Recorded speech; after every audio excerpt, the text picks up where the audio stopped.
Mending korupsi 300 triliun dibandingkan kerja keras. Apakah iya? Nah, ini lagi rame banget nih sekarang di Indonesia.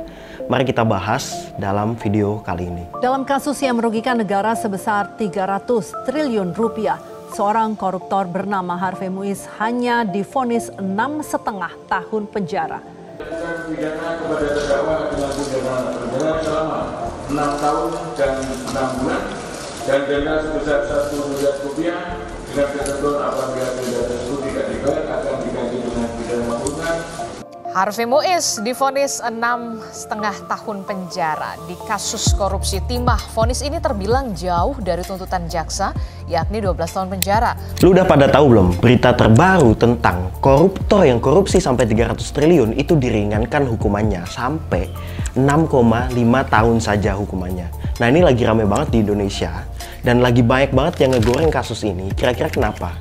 Yang bikin kasus ini rame, ya udah jelas lah. Kalau nggak kalian melek dan lu pikir, ya udah jelas lah. Orang korupsi sebanyak 300 triliun di penjara cuma sebentar doang.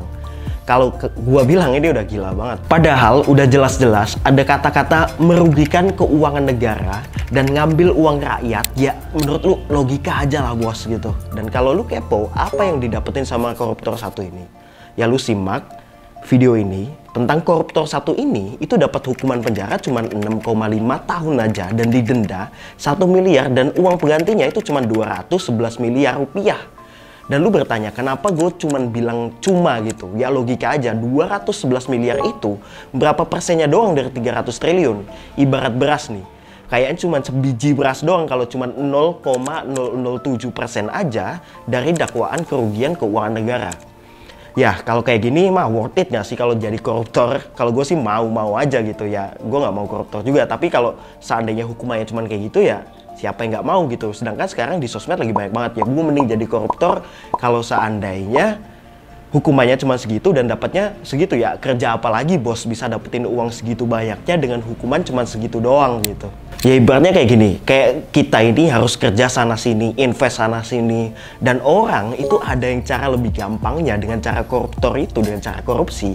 Palingan cuman penjara juga enak tuh hidup di penjara kayak gitu. Paling damai, tentrem, masih ada AC, masih ada TV apa ya. Itu udah pernah digerebek lah beberapa yang ada di mungkin Mata Najwa dan lain sebagainya. Padahal ada kasus-kasus yang lainnya, bahkan menurut gua nggak sebanding banget sama kasus ini dan hukumannya itu jauh lebih berat daripada kasus ini.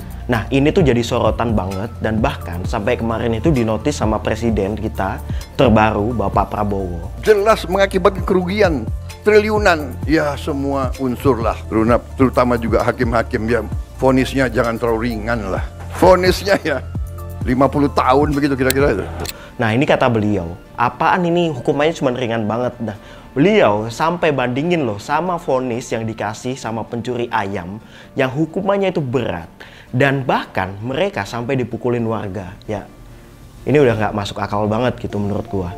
Dan gua nggak bilang kalau nyolong ayam itu atau ambil barang orang itu dibenarkan. Cuman ya lu pikir aja, nyolong ayam versus ngerugiin rakyat sampai 300 triliun ya beratan mana? Nyolong ayam cuman ibaratnya kasusnya cuman sama satu orang, ngerugiin rakyat ya rakyat seluruh Indonesia gitu.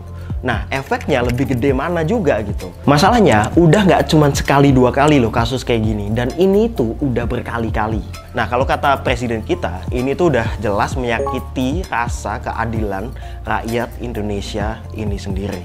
Lalu kita bahas tentang dampaknya dan sengaruh itukah koruptor-koruptor yang ada di Indonesia ini gitu.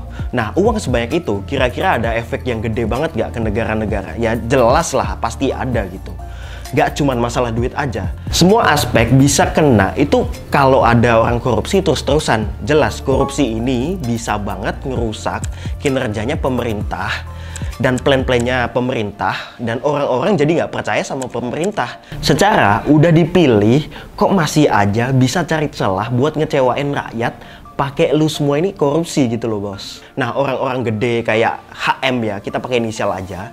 Ini juga pastinya punya backingannya nggak sih di belakangnya? Ya gue nggak tahu sih, who knows ya. Tapi ya di Indonesia kebanyakan seperti itulah. Kita ngomongin apa ya, udah rahasia umum gitu. Nggak cuma kinerja pemerintah doang, pertumbuhan ekonomi negara bisa jadi makin melambat ya jelas. Udah bayar pajak susah-susah ini rakyat. Terus abis itu taunya uangnya sama oknum itu diambilin. Kemarin juga ada kasus yang dari pajak itu juga korupsi. Nah untungnya sekarang PPN 12% kemarin udah diperjelas kalau cuman berlaku ke barang-barang yang literally cuman barang-barang mewah aja.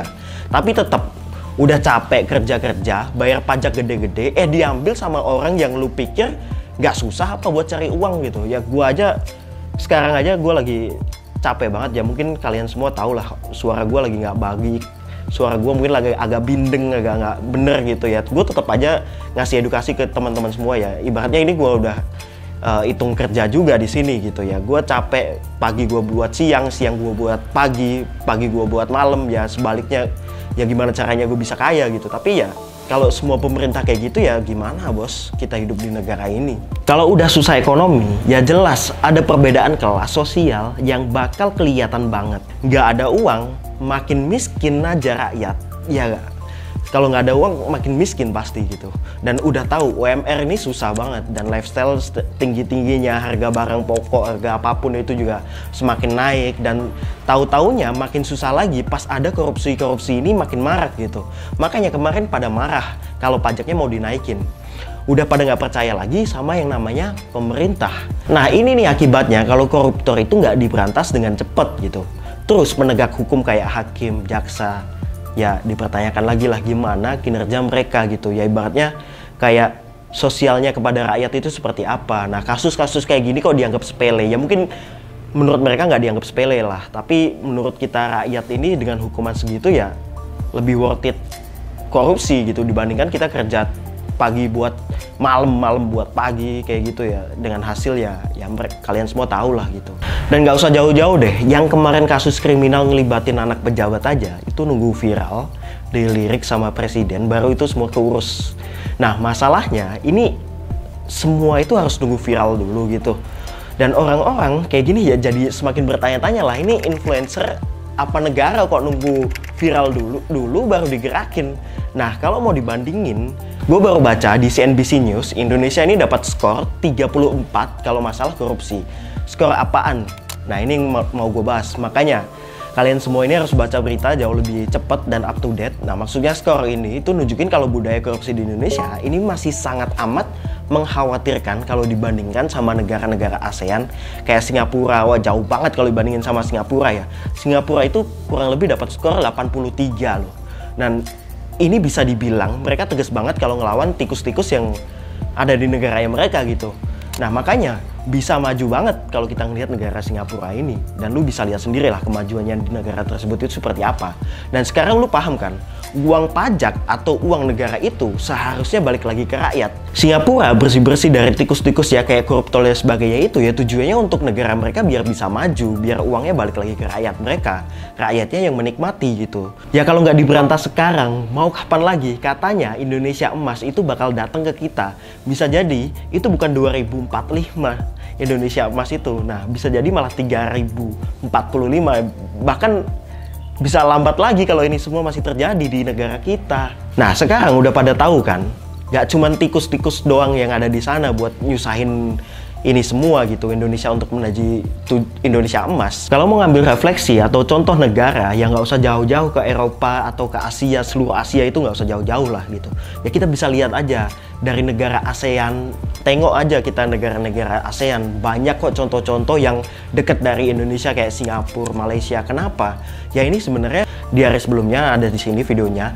Nah harusnya itu semua balik lagi ke rakyatnya, bukan ke kantong-kantong pemerintah atau kita bisa bilang tikus-tikus berdasi itu atau pejabat lah gitu.